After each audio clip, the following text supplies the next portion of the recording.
नमस्कार मित्रों, मैं रणवीर आचार्य श्री कृष्ण प्रज्ञा कुंज अपने YouTube चैनल में आप सबका हार्दिक अभिनंदन करता हूं और अंतर्राष्ट्रीय योग दिवस की सभी देशवासियों को मैं शुभकामना अर्पण करता हूं। मित्रों, योग हमारी प्राचीन विद्या है और इसका उद्गम जो वेद से होता है, क्योंकि वेद सारे संसार की सर्वप्रथम पुस्तक है। Rigveda is the ancient book of the world.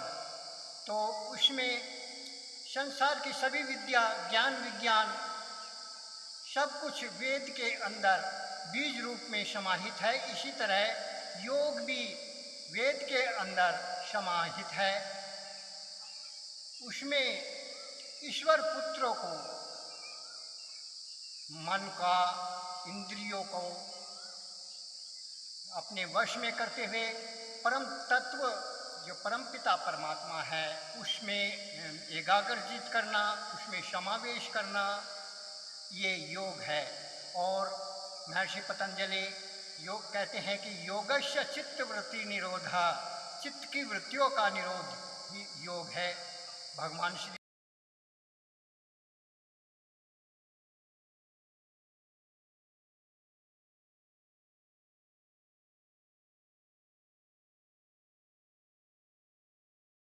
Krishna योग कर्मसु कौशलम और समत्वम योग उच्यते। तो यदि इन तीनों परिभाषाओं को हम बाह्य दृष्टि से देखें तो ये एक दूसरे के विपरीत दिखाई पड़ती हैं, लेकिन जब हम इसका विश्लेषण करते हैं, गहराई से इसका रहस्य जानते हैं, तो तीनों का उद्देश्य एक होता है। महापुरुषों के कथनों को हम जान नहीं पाते, उनके गुण रहस्य को, और उससे हम वितंडावाद करके अपना जो उसमें एक दूसरे में वो विकार उत्पन्न करते हैं। तो लेकिन जब हम चित्त की वृत्तियाँ और मन एकाग्रचित होकर के किसी विषय पर, एक लक्ष्य पर लगता है, तो हमारे अंदर जो है समानता पैदा होती है और हम सुख दुख, रंज गम, हानि लाभ, समरसता का आनंद अनुभव करते हैं। और योग कर्मसु कौशलम, कर्मों में कुशलता भी जब होगी जब हमारा मन एकाग्रचित होगा। जब हमारा मन एक जगह नहीं होता तो हम किसी भी प्रकार से किसी भी कार्य में किसी भी लक्ष्य को नहीं प्राप्त कर सकते। तो ये योग है, ये प्राचीन विद्या है। योग कई प्रकार का होता है, इसके कई प्रकार हैं, जैसे कि हठ योग है और पातंजल योग है, सहज योग, राजयोग जिसे कहते हैं, और हठ योग। इसके अलावा भी कुंडली योग है, ताल योग है, नाद योग है, विभिन्न प्रकार के स्वर योग है, विभिन्न प्रकार के योग कहे जाते हैं। लेकिन मुख्य रूप से जो योग है वो दो ही प्रकार का होता है, राजयोग और हठ योग। तो इसका हम जो हठ योग है, हठ योग का साधारण अर्थ है कि किसी कार्य को जबरदस्ती करना, लेकिन ऐसा नहीं है। कि इसमें सुषुम्ना जो इड़ा पिंगला नाड़ी हैं, हमारी नर्व हैं, जो योगियों के ही लक्ष्य में होती हैं, उनका एक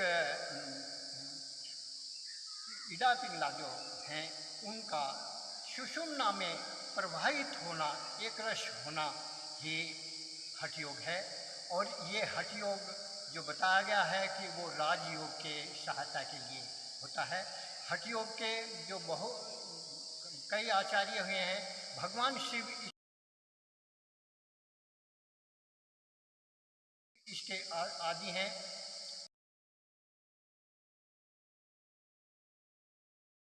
और उनसे गोरखनाथ जी, और गोरखनाथ जी से जो है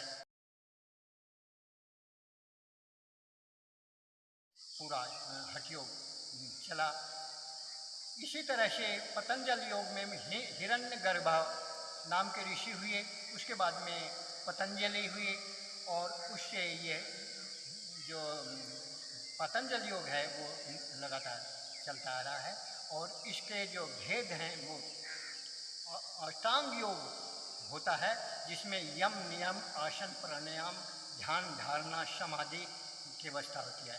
अब हम जानते हैं कि ये जो है यम नियम सत्य अहिंसा इष्टयम ब्रह्मचर्य परिग्रह यमा सोच संतोष तप स्वाध्याय ईश्वर प्राणायाम नियम। तो ये जो नियम है योग का, जो प्रथम यम और नियम है, इनका समावेश पूरी जो मजहब है उनमें इनका समावेश मिलता है। और सब मजहब में ये दिखाई देता है। इसलिए ये कहना कि योग हिंदुओं की ही पद्धति है या उनकी उपासना पद्धति है, ऐसा कहना योग का तिरस्कार करना है और उसे संकुचित दायरे में करना है। तो अब जानते हैं, वैसे हमारे हिंदू धर्म में के जितने भी पंथ हैं, बौद्ध जैन सिख कबीरपंथी नानकपंथी जितने भी हैं, और द्वैत अद्वैत, उन सब में जो नौ के नौ दर्शन है उनमें सब में योग का समावेश है। उसका तो आप जो जानते ही हैं, बौद्ध और जैन तो पूरा का पूरा अष्टांग योग का ही फोटोकॉपी है। और भगवान बुद्ध और महावीर स्वामी तो एक महान योगी हुए।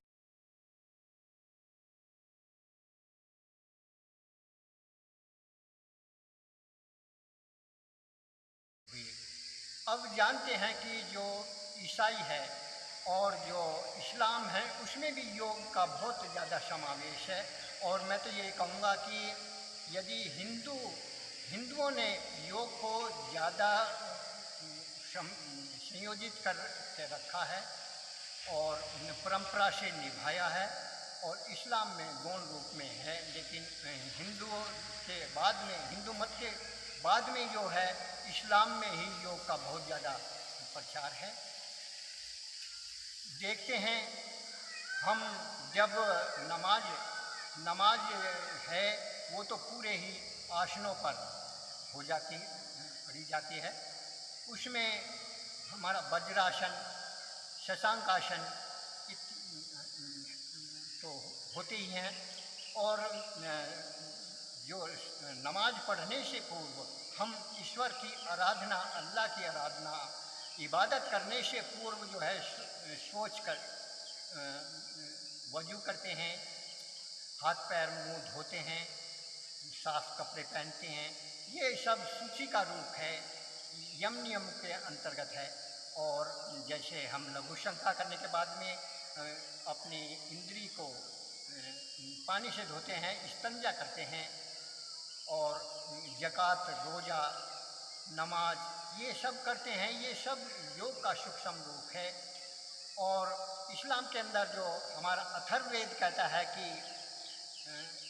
जो मैथुन के बाद में जो है, मैथुन के बाद में स्नान करने की विधि जो बताई गई है और आदेश दिया गया है, वो अथर्ववेद के अंदर भी है।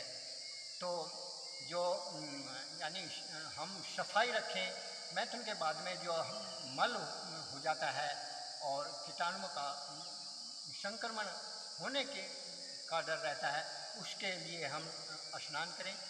ये हिंदू मुसलमान दोनों के लिए या पूरी पृथ्वी के जो मानव है सबके लिए लाभदायक है, और ये अच्छी बात है, इसका पालन करें। तो इस तरह अब देखते हैं जो ईसा मसीह हैं, ईसा मसीह ने कहा है कि हमें अपनी दिन भर की रोटी आज हमें दे, अपने लिए धन का संचय मत करो। और यहाँ तक भी कहा है कि जो मुझे हे प्रभु कहता है वो स्वर्ग में प्रवेश नहीं करेगा। कितना बड़ा मन का कंट्रोल था ईसा के अंदर। और जो अपरिग्रह यानी केवल एक दिन की रोटी मांगता है, तो ये अपरिग्रह का उदाहरण ईसाइयत के अंदर है। और ईसा मसीह जो बुरे कर्मों से अलग रहने का निर्देश देते हैं, तो और जो चौथे आसमान पर गोड़ को यहोवा को बताते हैं। तो चौथा आसमान क्या है? हमारे जो वेद हैं और योग हैं, योग में 8 चक्र माने गए हैं। अष्ट चक्रा नव द्वारा देवानाम पुरो अयोध्या तस्य हिरण्यकोशि स्वर्ग ज्योति आवृता।